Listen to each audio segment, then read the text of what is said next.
Vostra.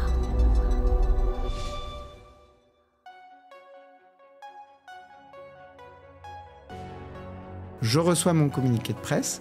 S'il est certifié avec WithTrust Protect, je vais pouvoir vérifier qu'il vient bien de Vinci ou de Tesla ou de peu importe qui est l'utilisateur. Et donc comment on fait ça ? Notre client, il prend son contenu, son PDF, sa vidéo, sa photo, il la met dans notre outil et on prend les métadonnées du fichier, on les hache, on les dépose dans une blockchain et la personne qui reçoit, il reçoit un fichier qui a des métadatas. Et ben il va comparer l'empreinte digitale de ce qu'il a reçu avec l'empreinte digitale que nous avons certifiée.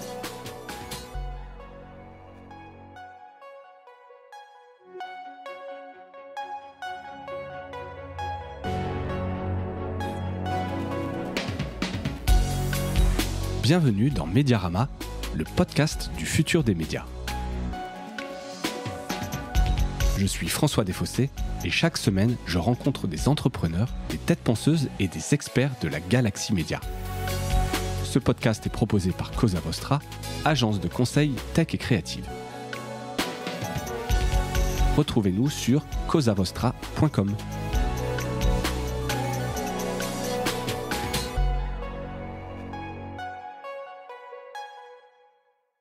Bonjour à toutes et à tous et bienvenue dans ce nouvel épisode de Mediarama. J'ai le plaisir de recevoir aujourd'hui Raphaël Labbé, le cofondateur de WithTrust. Et on va parler aujourd'hui donc de confiance, de désinformation, de certification de contenu, dans le rôle des médias évidemment dans tout ça. C'est des sujets qui m'intéressent, qu'on traite dans Mediarama. J'ai eu l'occasion récemment de recevoir Benjamin Sabat qui gère la GTI chez RSS sur la certification des médias. Donc là, on va aller un cran en dessous sur la certification des contenus. Et je trouvais intéressant de te faire venir. Voilà, WithTrust n'est pas exactement dans les médias, mais toi, tu es un homme de médias et il y a plein de sujets qui sont connexes, donc qui vont pouvoir un peu nous éclairer sur ces enjeux. Je vous ai donné un peu les grands thèmes aujourd'hui, mais j'ai quand même préparé une petite introduction qui permet un peu de d'éclaircir. Peut-on encore faire confiance à ce qu'on lit, on voit et on entend ? Je crois que l'actualité montre que c'est très très compliqué et qu'il faut vraiment prendre beaucoup de pincettes, parfois trop même. Mais dans un monde saturé de contenu où les communiqués de presse circulent aussi vite que les fake news, la question de l'authenticité de l'information devient cruciale. Alors je le disais, tu es un homme de médias, tu es un entrepreneur aguerri. Je crois que WithTrust n'est absolument pas ta première aventure entrepreneuriale. T'es passionné d'innovation, donc je parlais de WithTrust, donc qui est une plateforme qui permet de certifier les contenus à la source, notamment les communiqués de presse. Mais au-delà de la techno, c'est une réflexion de fond que j'aimerais qu'on ait aujourd'hui. Comment rétablir la confiance dans l'information ? Je le disais, entrepreneur, passionné par l'innovation et les médias. Est-ce que tu peux nous parler rapidement de ton parcours et puis ça va nous emmener évidemment à la question, ce qui t'a amené à t'intéresser à ce sujet, la question de la confiance dans l'information. Oui, donc merci de me recevoir déjà. Je t'en prie, c'est un vrai plaisir. C'est un sujet qui me passionne, comme tu le disais, donc toute opportunité de rendre accessible et d'expliquer la technologie, pour moi, c'est aussi important que de la construire. Ouais. Donc, je suis ravi d'être là. J'ai monté plusieurs sociétés. J'ai travaillé pour les médias et même fait des métiers avant ça dans la finance, mais toujours dans l'univers médiatique. C'est ton dada. C'est mon dada. T'es jamais très loin. En fait, je pense que c'est vraiment quelque chose dont on peut être accro. Ouais. Être dans l'actu, suivre ce qui se passe. Il y a vraiment un plaisir... autant qu'un chef peut aimer cuisiner et manger, c'est un peu la même chose, je pense, pour les journalistes et les gens qui évoluent là-dedans. Ouais. Et donc, WithTrust, c'est évidemment, et c'est ça dont on va parler, une technologie pour la certification de contenu, mais c'est aussi un logiciel métier pour les RP. Donc, on va parler de DIRCOM et en fait, finalement, de l'autre côté, les gens qui amènent l'information aux journalistes. Et c'est ce pont sur lequel je travaille, cette passerelle entre ces deux univers. Est-ce que tu peux nous dire d'où ça vient, WithTrust, l'idée au départ qui te dit, tiens, il y a un vrai sujet là-dessus, allons-y. Alors, je faisais l'intro parce que l'idée de base de WithTrust, et à l'époque, on s'appelait WithTopic, c'était de construire un logiciel métier pour les directions de la com. On est en 2014, toutes les directions métiers ont des logiciels métiers, les vendeurs ont des CRM, les marketeurs ont des... Voilà. Et le DIRCOM n'avait rien. Il travaillait avec... À l'ancienne, avec des Word, des PDF. Un peu la version journaliste que j'avais connue en arrivant à l'Express, où il y avait encore deux mondes. Ouais. Ceux qui tapaient sur l'ordinateur et qui n'avaient jamais un stylo posé sur le bureau, et ceux qui écrivaient encore leur tribune et qui après passaient passer au digital. Donc, on crée ce logiciel, on travaille avec des directions de la communication. C'est du logiciel métier, donc c'est hyper important, mais pas passionnant. Ouais, dit comme ça, évidemment. Voilà. Il n'y avait pas du tout de sujet de certification. Non, absolument pas. Mais donc, nos clients sont des grands groupes qui diffusent de l'information à des journalistes. Et qui ont besoin de centraliser. C'est une sorte de CMS pour les dire. C'est CMS, CRM et Newsroom. Ouais. Mais pas Newsroom média, Newsroom pour les DIRCOM. Donc, c'est en gros l'espace presse du site corporate de nos clients comme Schneider, L'Oréal.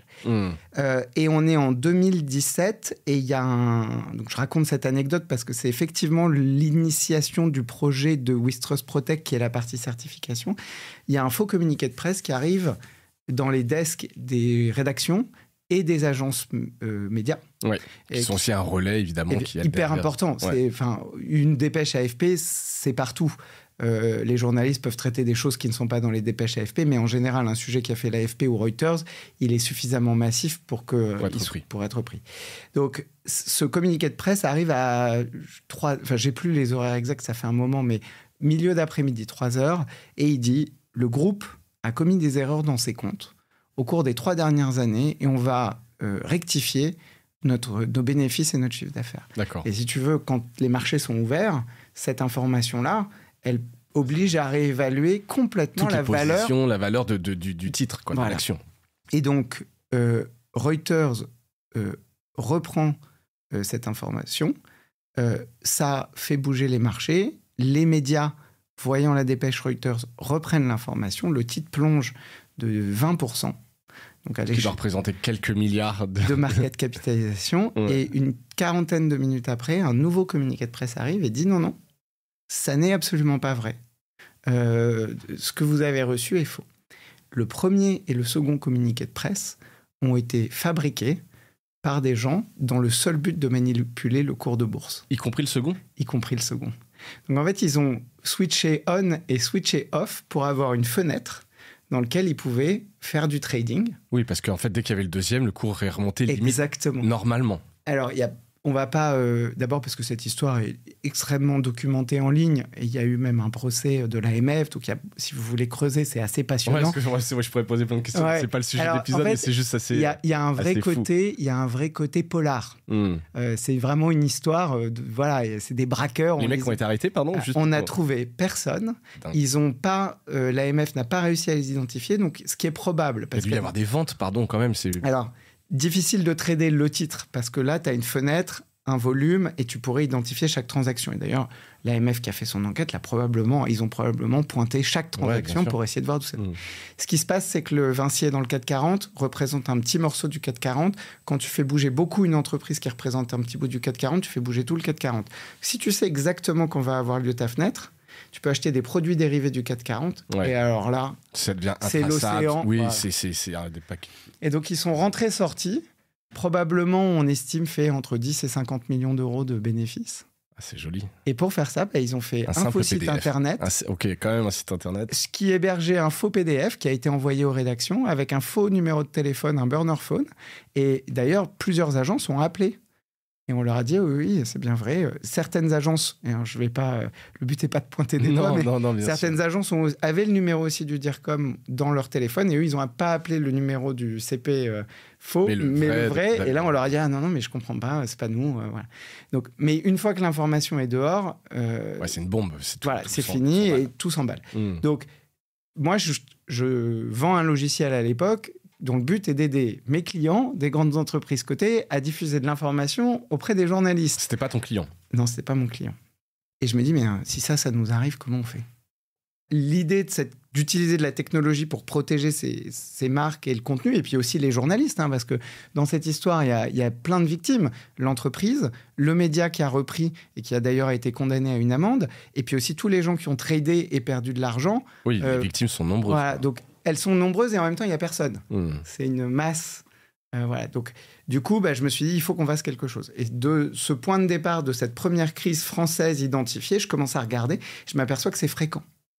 Il y avait l'histoire de Martin Bouygues, en l'occurrence. Alors là, il n'y avait peut-être pas de délit financier derrière. Je me souviens pas vraiment de l'histoire, mais qui avait été reprise par je ne sais plus quel média, ou l'AFP même, en l'occurrence.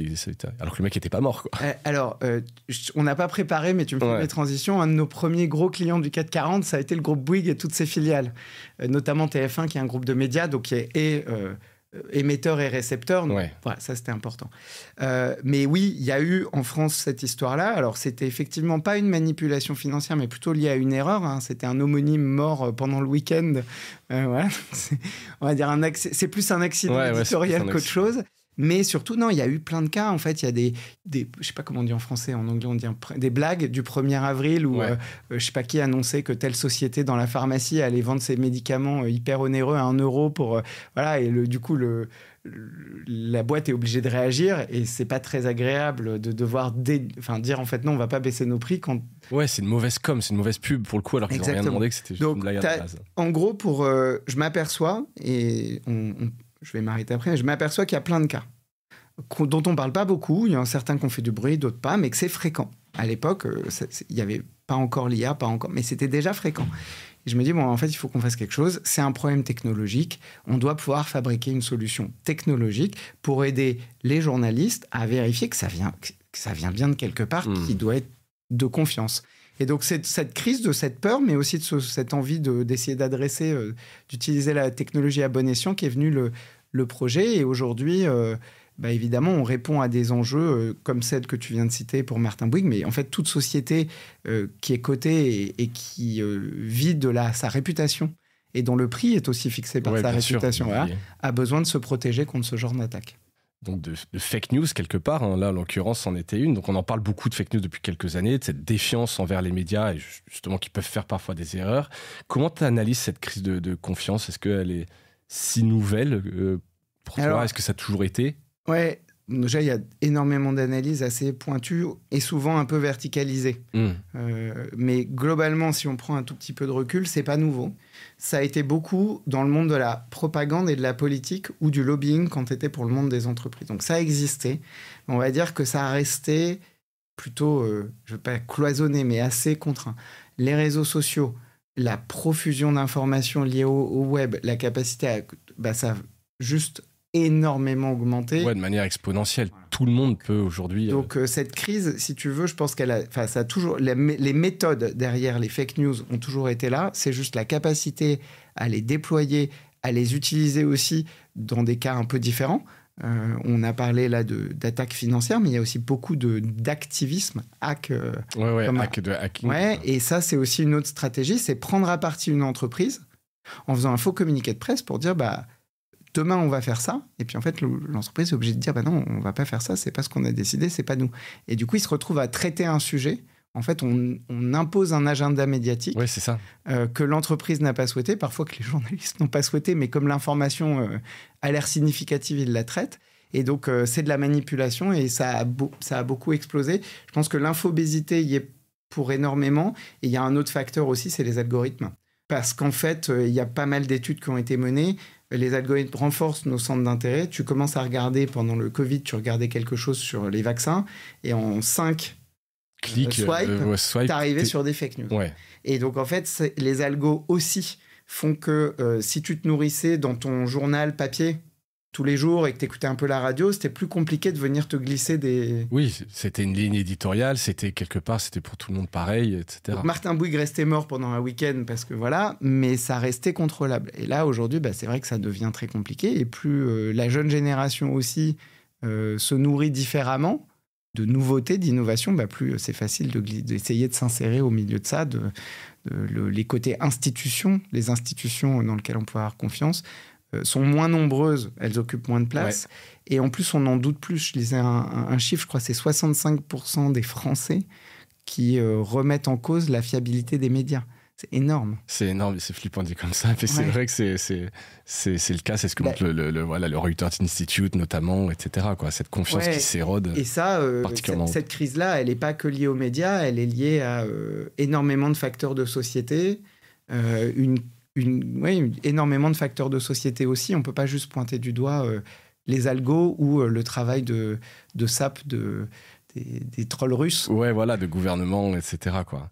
Est-ce que tu penses justement que cette confiance, ça peut devenir une valeur d'échange comme peut l'être l'audience, le reach, etc., tu vois, qu'on peut vraiment... qui ont de la valeur. Comment est-ce que voilà, tu peux un peu conceptualiser cette confiance? Alors moi, ça, j'en suis certain. Je pense que il va y avoir...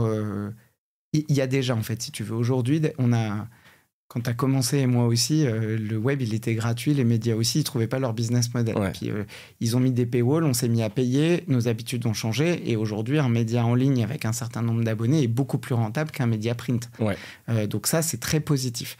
Et du coup, d'une certaine manière, le fait que toi ou moi, on paye plusieurs abonnements de médias, alors c'est pas le cas de tout le monde, mais on est suffisamment nombreux à les financer. Et malgré tout, de plus en plus, même si on atteint parfois des plafonds, etc. Mais... Donc ça, pour moi, ça démontre déjà qu'on est capable d'attacher une valeur à une information fiable, qu'on a envie de rester dans un environnement, alors avec une certaine ligne éditoriale, voilà. Mais ça, c'est pas perdu. On a eu un moment de creux avec l'arrivée du web, on va en avoir un autre avec l'IA. Mais je suis sûr que ça sera une valeur.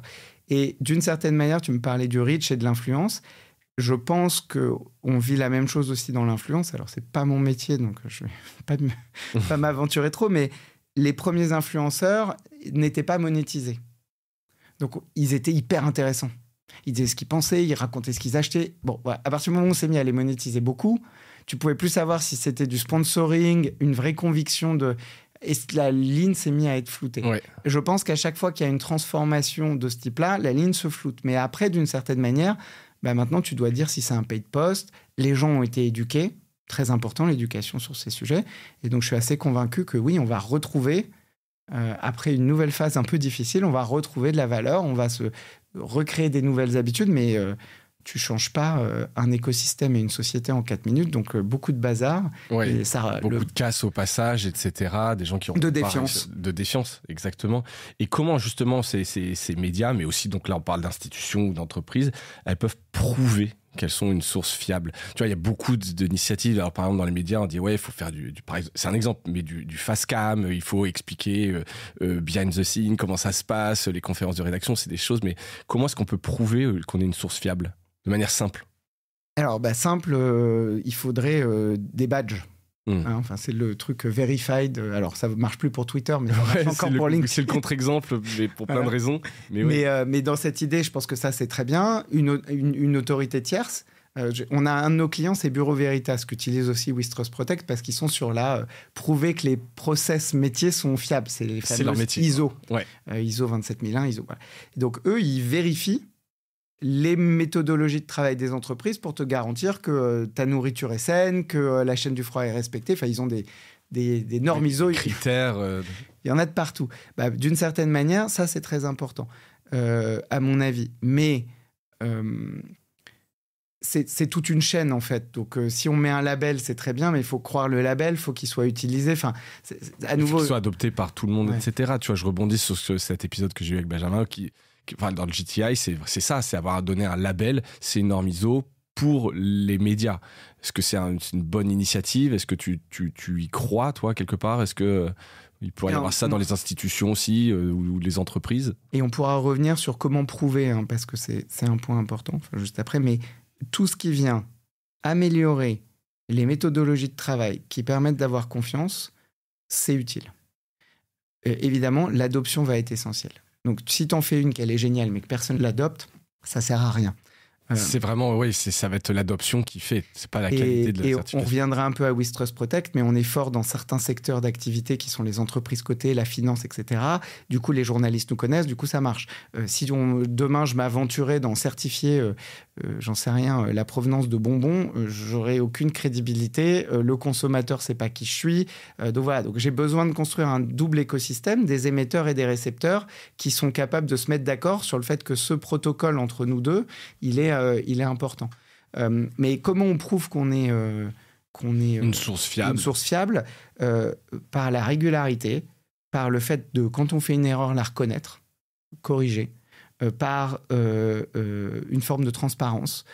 C'est énormément en fait de choses qui se bâtissent dans le temps, comme la réputation, la confiance. Et Tu peux l'avoir avec ton fils, avec qui tu veux, tes amis. À un moment, si on te trahit une fois, mais qu'on s'excuse et qu'on t'explique pourquoi et on passe dessus, ça va. Ouais. Si c'est 4 fois répété, et ben là, c'est compliqué de remonter la pente. Me twice, shame on you. Voilà, exactement. Donc, shame on me, pardon. Il n'y a pas de magie là-dessus, le temps, la répétition, et après des outils comme tu parlais, des protocoles, des process, des méthodes, des outils techniques. Tout ça, ça vient bâtir cette confiance qu'on perd plus vite qu'on ne la gagne. Ouais.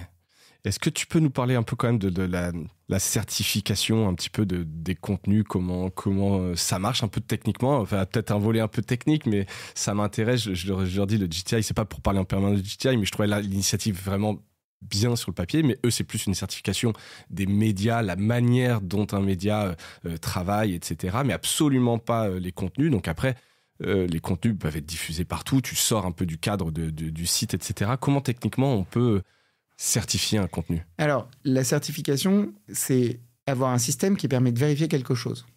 Et on peut vérifier pas mal de choses. Nous, ce qu'on fait, c'est pas la véracité du contenu qui est envoyé. On authentifie la source. On dit à un journaliste... Oui, c'est pas du fact-checking, pardon. Exactement, mais c'est important parce que on a besoin de ces éléments-là, mais nous, là où on va intervenir et là où on va utiliser la blockchain et la technologie, c'est pour dire ce contenu provient bien de la personne qui prétend te l'envoyer ou qui te l'a envoyé. Et donc, le but, c'était de résoudre cette histoire de Vinci. Je reçois mon communiqué de presse.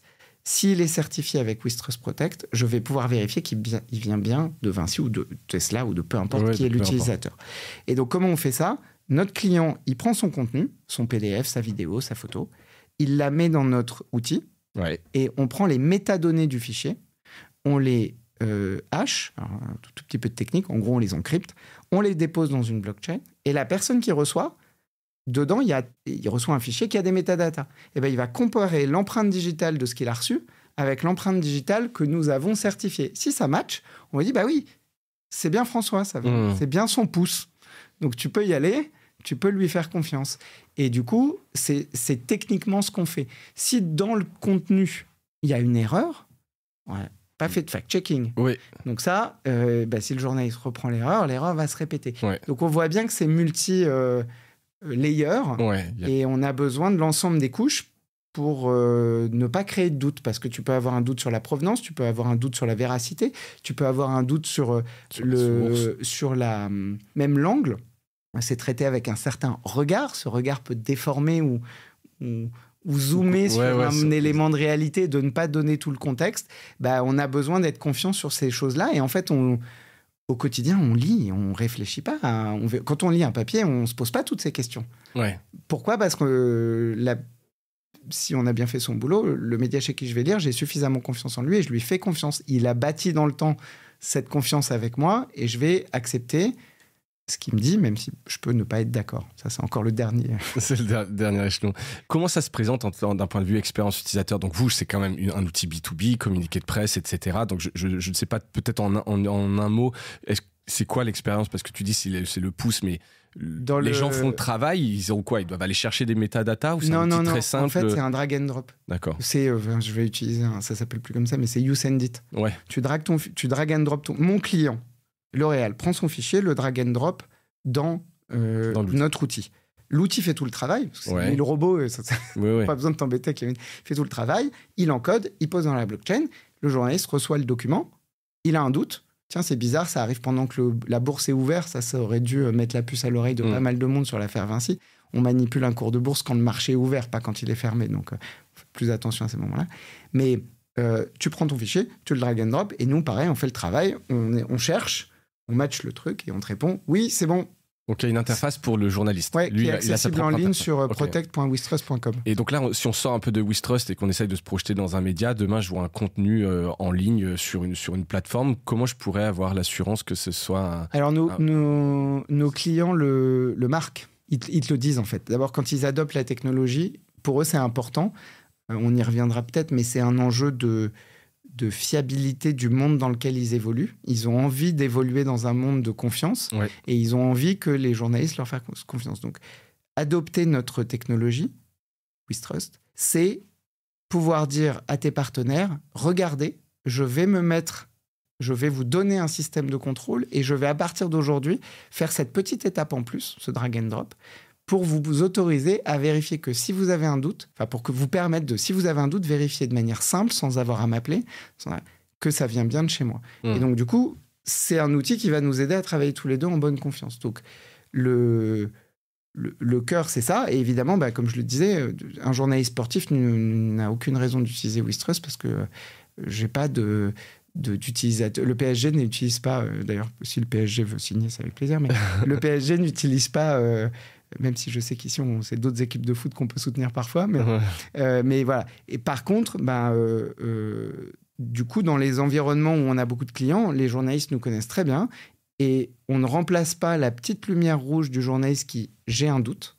Si cette lumière ne s'allume pas, il ne va pas vérifier, mais si cette lumière s'allume, là, il a une possibilité simple, facile et autonome de faire cette vérification. Et on pourrait imaginer justement, je reviens sur l'idée du badge, que ce soit, même s'il n'y a pas cette lumière, qu'on ait un système de badge un peu partout, cross-platform, que tout le monde adopterait, qui permettrait de se dire à un instant T, on m'a envoyé un contenu, au-delà de la véracité du fait, encore une fois, mais que c'est vraiment un vrai contenu. Tu vois, on me partage un article. Est-ce que c'est un vrai article d'une source fiable ? Alors, tu parlais du GTI. On vient de rejoindre, nous, et c'est un exclu Mediarama. On vient de rejoindre une initiative cross-secteur qui regroupe des entreprises de technologie, des médias et des associations qui s'appelle C2PA, dont le but est de prouver, de créer un framework pour essayer de fournir des outils pour prouver l'authenticité des contenus. Dans cette plateforme, il y a Adobe, il y a Leica, il y a Microsoft, il y a nous. Et on travaille tous sur des choses différentes. Évidemment, certains vont travailler sur l'image, d'autres sur la vidéo. Voilà. Le but, est-ce que ça fait un badge ? Non, pas encore. Mais je pense que ces énergies, elles ont pour but de donner un framework technologique qui permettrait demain de pouvoir avoir des badges. Ouais. De pouvoir, que tu le vois ou pas d'ailleurs, que ça soit on parlera peut-être d'IA, mais que ce soit ton IA qui soit capable d'aller vérifier que c'est bien une source fiable et que c'est original, ou que ce soit toi qui as un petit badge bleu, peu importe, l'important c'est de monter le niveau de confiance et de monter le niveau de sécurité. Et donc cette association-là, c'est donc association internationale, tout le monde peut joindre. Je veux dire, je suis un média, demain, ça peut être intéressant d'y être. Ou est-ce qu'il faut être un fournisseur de techno ? Non, pas du tout. Le but, c'est de l'adoption. Enfin, on en a parlé tout au début. C'est une technologie pas adoptée, ça sert à rien. Donc, il nous faut de l'adoption. Il nous faut de l'adoption dans les médias. Il nous faut de l'adoption dans les sociétés qui l'utilisent. Il y a des entreprises qui produisent d'appareils photo. Donc, c'est toute la chaîne de production médiatique, de la captation jusqu'à la diffusion, qui doit intégrer cette solution. Donc là, je vois je suis sur leur site, donc c2pa.org. Il y a Google, il y a Meta, il y a Microsoft. Donc, il y a quand même des grosses plateformes. Il y a des choses concrètes qui en sortent, qu'on ne voit pas forcément, nous, effectivement, en tant que end-user. Tu l'as dit, il n'y a pas forcément de badge, mais il y a des choses concrètes qui vont dans le bon sens sur la certification des contenus. On va s'intéresser vraiment surtout à ça. Oui, sur la photo, sur la photo, ça permet vraiment aujourd'hui de démontrer qu'une photo a été prise à tel endroit, à telle date, à telle heure. Donc, c'était des métadatas, mais on va venir rajouter une couche de sécurité par-dessus qui permet de, toi, bien vérifier que cette photo n'a pas été altérée. Ou générée par IA. Alors, mais ça, évidemment... Mais c'est alors après, altéré, il y a altéré, c'est intéressant. T'as raison, et on pourrait générer par IA et quand même la faire certifier. Mais par contre, il va falloir dire c'est moi. Oui. C'est moi, et est-ce que j'ai respecté une manière de travailler ? Donc, c'est le scénario cata. Si un média réputé se met à remplacer et à mettre des photos générées par IA et les certifie, c'est leur réputation qui est en jeu. Ouais. Donc pareil, ça enlèvera... il restera un travail, mais ça... Donc ça va dans le bon sens, c'est concret. Aujourd'hui, c'est des initiatives qui sont au début de leur parcours. Ça sera intéressant, pour moi, si tu ne la vois pas, mais que ça a un impact sur ta consommation médiatique et que ça vient renforcer la fiabilité, la confiance. Voilà. Mais on n'y est pas encore. Et d'ailleurs, c'est assez récent. On les a rejoints, nous, juste là. Et j'espère qu'il y aura d'autres providers de technologie qui feront le même mouvement. Et surtout de voir que les plateformes y sont. Après, elles ont aussi un enjeu, évidemment, de certifier les contenus. Il y en a certains qui l'ont rejoint avant les changements récents. D'accord. Donc, les changements récents de... pour les noms que tu citais, des grands groupes américains, est-ce qu'ils vont se tenir à cette initiative et continuer à investir dedans ? Ça reste une question. Ouais. L'avantage, c'est que c'est pas juste eux. Donc, si ça continue à vivre avec tout le reste de l'écosystème... Oui, c'est l'effet boule de neige, quoi. Si tous les autres y sont, à un moment donné, que ça devient une norme et que si tu... Voilà, c'est la force de la norme. Ouais, c'est exactement ça. Mais tu as raison, pour moi, c'est vraiment l'adoption qui fait. Petite question un peu en miroir, si sur les limites un peu d'une certification d'information, si c'est technique, etc., est-ce que ça peut pas être détourné ou créer une vérité officielle, tu vois, par rapport à des créateurs de contenu qui n'auraient pas accès, etc. Est-ce qu'il y a des risques ou des limites à certifier l'information ? Je ne pense pas. Il y en aurait un si les coûts d'accès devenaient exorbitants et laissaient une partie des gens de côté, mais c'est des technologies qui restent abordables. Et puis, c'est des coûts de confiance que vont porter certains acteurs. Pour donner un exemple concret, et d'ailleurs, on le savait, hein, j'ai travaillé dans un média, il n'y a pas de budget, ou peu, pour aller investir dans des technologies en amont dont elles ne sont pas certaines qu'elles aboutissent et qui n'ont pas d'autre intérêt que de créer de la confiance. Ouais. Par contre, mes clients, les grandes entreprises, elles ont besoin de ça, elles ont besoin des médias. Et donc, elles sont prêtes à faire cet investissement. Et j'ai envie de dire, j'exagère un peu, mais c'est presque un geste citoyen. Elles financent un système qui améliore l'ensemble. Ouais.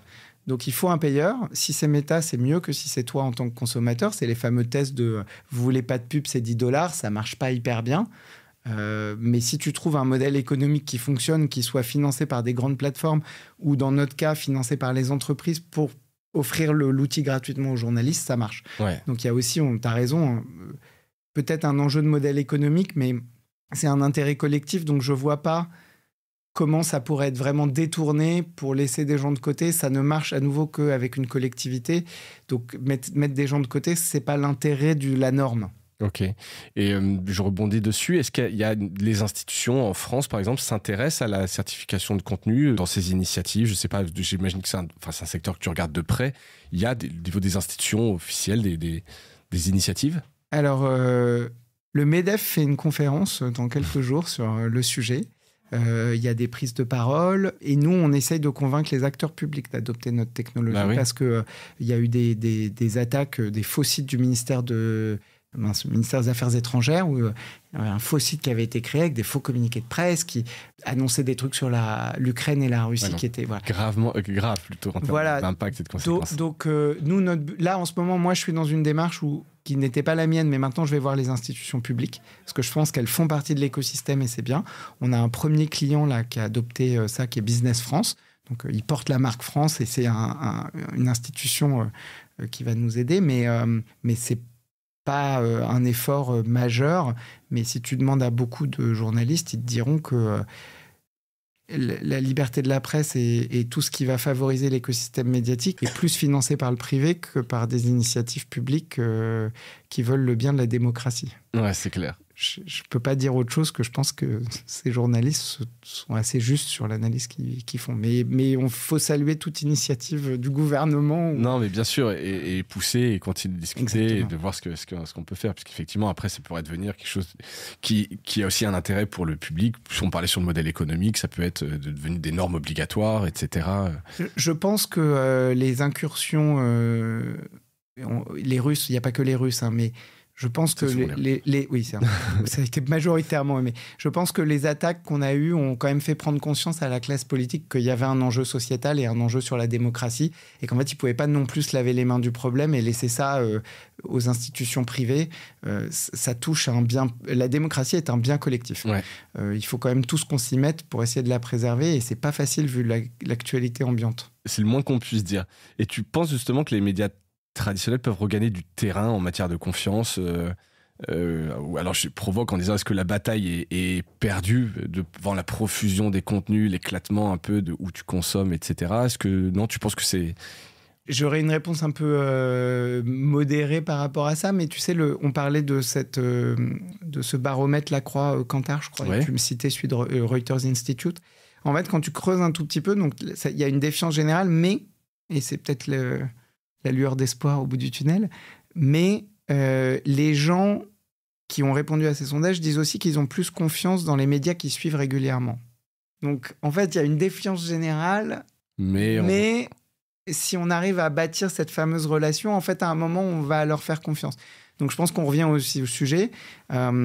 Dans un monde idéal, mais ça, on ne le fera pas, c'est la dictature. Mais il faudrait dire, vous choisissez 3 médias, vous y collez, et comme ça... Vous y tenez, vous vous abonnez, et c'est que cela. Et bon, ça ne marche pas comme ça, mais je pense que c'est faisable. Je pense qu'il y a aussi les journalistes font un travail remarquable et sont engagés, voient le bien commun qu'ils créent par le partage d'informations, par le fait de faire bouger la société. Donc je pense que il y a des voix assez préoccupées par l'IA. L'année dernière, j'étais très préoccupé par l'IA puisque c'était une boîte noire et il n'y avait pas de source. Alors là, je me suis dit, c'est fini. Bon, et depuis 1 an, tu prends tous les outils d'IA, les principaux, ils se sont mis à mettre des sources, à démontrer. Donc déjà, rien que ça... Et des partenariats qui signent. Le Monde annonçait ce matin un partenariat avec Perplexity, etc. pour justement être mieux cité avec des liens vers les articles, en espérant que les jeunes qui les utilisent de plus en plus comme presque des systèmes d'exploitation puissent être un peu exposés à la marque et comprennent d'où viennent les contenus, quoi. Et gardent cette référence. Ils disent le garde monde, cette référence. Donc ça, moi, ça me rend optimiste. Il y a 1 an, tu m'aurais posé la même question, je te dirais, non, l'IA, c'est foutu, ça va être la bérésina. Là, je vois ce qui se passe, je vois les changements, je vois les deals économiques, parce qu'en fait, Perplexity probablement paye Le Monde, le procès du New York Times. On réorganise, donc réorganiser, c'est fatigant. Les médias n'ont pas des ressources infinies, donc c'est des gros efforts, il faut faire des paris, c'est compliqué, mais on réorganise le modèle économique, la répartition de valeur.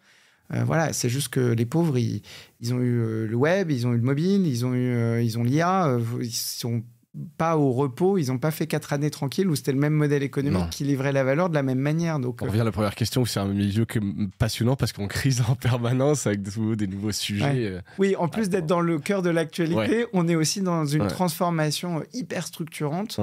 Donc je suis plutôt optimiste, mais ça demande une énergie. Des rédac chefs, des journalistes, des propriétaires aussi. Perdre de l'argent, enfin mine de rien, alors ça c'est un peu français, excusez-moi, mais on se plaint beaucoup de la détention du capital des médias par nos capitaines d'industrie, pour pas les appeler autrement, mais en même temps, heureusement qu'ils peuvent perdre de l'argent pendant 3-4 ans à chaque fois que ces crises surviennent. Sinon, il y en a beaucoup plus de casse, beaucoup de titres seraient tapis, évidemment. Et cette résilience, elle est essentielle. Et je vis dans un pays où il y a moins de médias, la diversité médiatique est moins forte, et on voit bien que la sensibilité et le fait de tourner plus vite en rond est plus importante. La diversité médiatique française est aussi riche que la gastronomie française ou le nombre de fromages. Et c'est très bien comme ça. Le pluralisme de la presse, c'est important. Et c'est clair. Tu crois, on parle beaucoup de technologie, donc à une réconciliation entre technologie et le journalisme, ou est-ce que pour le coup, plus il y a de tech et donc d'IA, plus ça aggrave la défiance? Mais j'ai jamais pas cru. Alors pour le coup, c'est des crises, donc c'est douloureux, donc les gens râlent, c'est pas facile, mais j'ai jamais... ayant travaillé dans des rédacs autour pour des... Moi, je vois des gens qui se transforment avec des difficultés, mais personne se dit... on a fabriqué des nouveaux formats sur les réseaux sociaux qui sont top. Le média positif, brut, on peut en citer. C'est quand même intéressant. Ça permet de résumer des sujets compliqués à des audiences qui, forcément, tous ne feraient pas l'effort. Et c'est des formats plus accessibles, c'est top. Moi, j'ai pas l'impression qu'on soit contre. J'ai l'impression... on n'aime pas le changement parce que c'est fatigant. Et ça, je le respecte. Voilà, c'est les habitudes. Exactement. Mais en vrai, tu demandes à quelqu'un qui n'a pas connu l'étape d'avant, il ne te dit pas c'est nul et les journalistes n'ont pas l'air de s'intéresser à moi. Il te dit j'ai des médias de mon âge qui me parlent de et pour eux, c'est naturel. Et c'est comme c'était pour mon grand-père d'aller au kiosque acheter son journal. Et moi de lire sur mon app dans mon canapé sans aller au kiosque. Donc la techno peut aider, quoi. La techno est là, je pense qu'elle est adoptée, je pense qu'elle peut aider, et je pense que par contre, si derrière l'IA, il y aura encore autre chose. Et ça, on verra, on n'a évidemment pas fini d'en parler. Si on se projette un peu dans 5-10 ans, tu penses que chaque contenu en ligne aura sa carte d'identité infalsifiable, on aura craqué quelque part je pense qu'on va essayer instantanément, où on pourra vérifier ça? C'est des bouts de code. Donc je pense qu'on leur attachera une petite étiquette en temps réel, etc., et qui seront manipulés par des robots. C'est assez probable.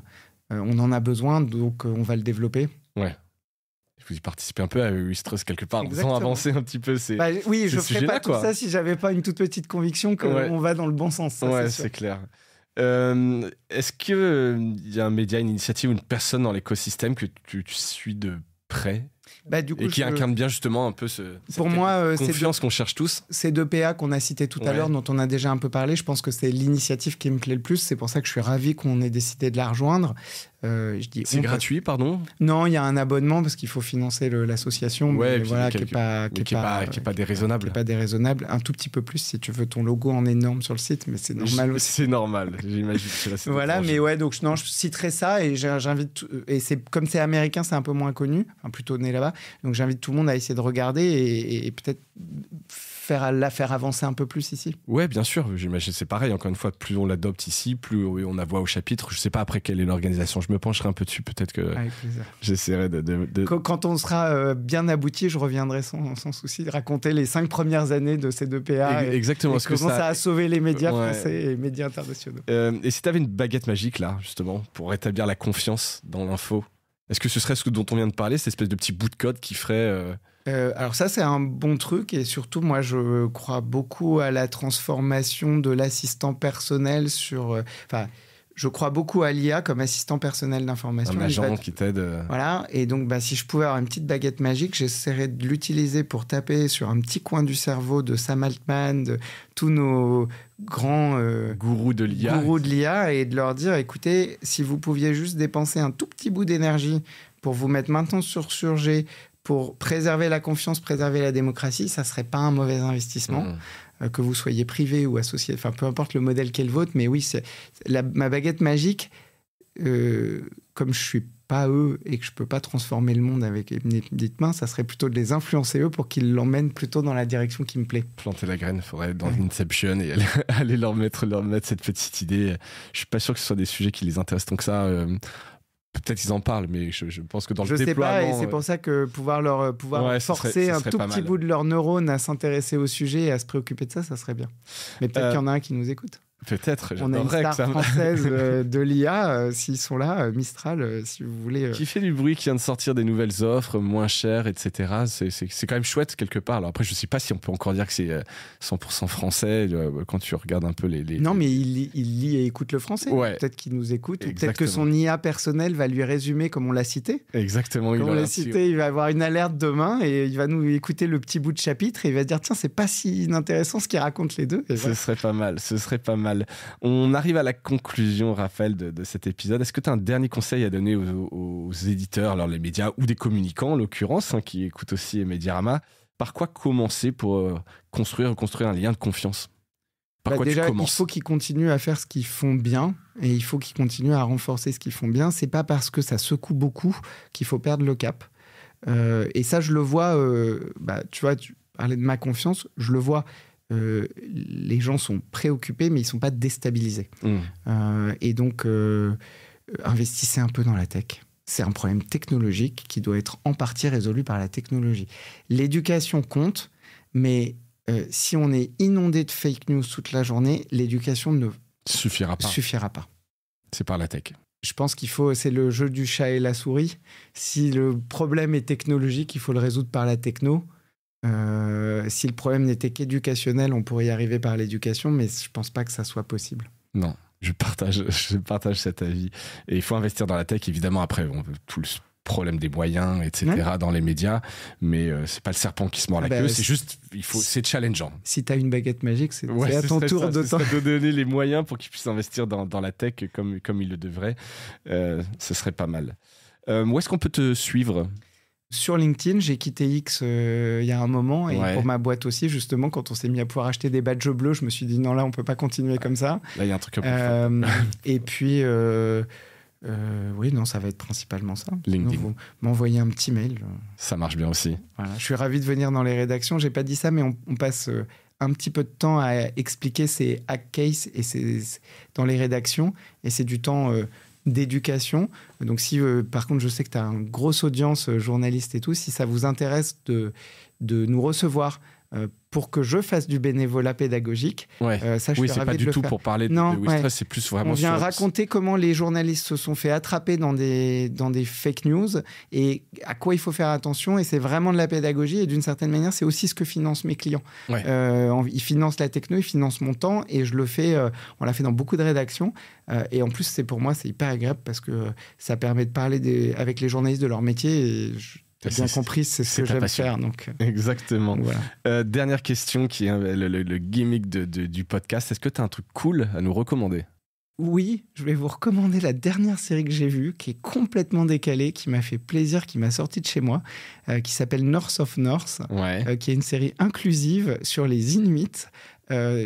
Voilà, un gros voyage loin dans le temps, dans l'espace, qui a été une bouffée d'oxygène, justement dans un monde un peu anxiogène, rempli de fake news, revenir à un petit monde fermé, parce qu'ils sont un peu coupés du monde quand même. Ouais, c'est revenir à un modèle de société qui est hyper intéressant. C'est un peu c'est la vision moderne et intéressante de la puberta. Donc ok, donc North of North sur Netflix. Sur Netflix, ouais.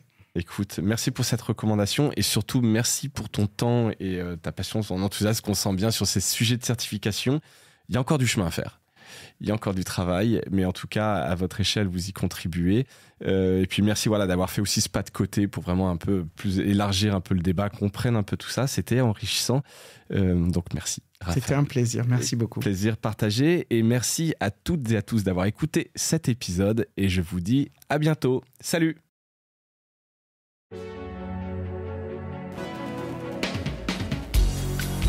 Voilà, Mediarama s'achève. Si cet épisode vous a plu, n'hésitez pas à le liker et le partager. Et puis, si vous souhaitez être accompagné par notre agence Cosa Vostra, contactez-moi par mail mediarama@cosavostra.com. Portez-vous bien.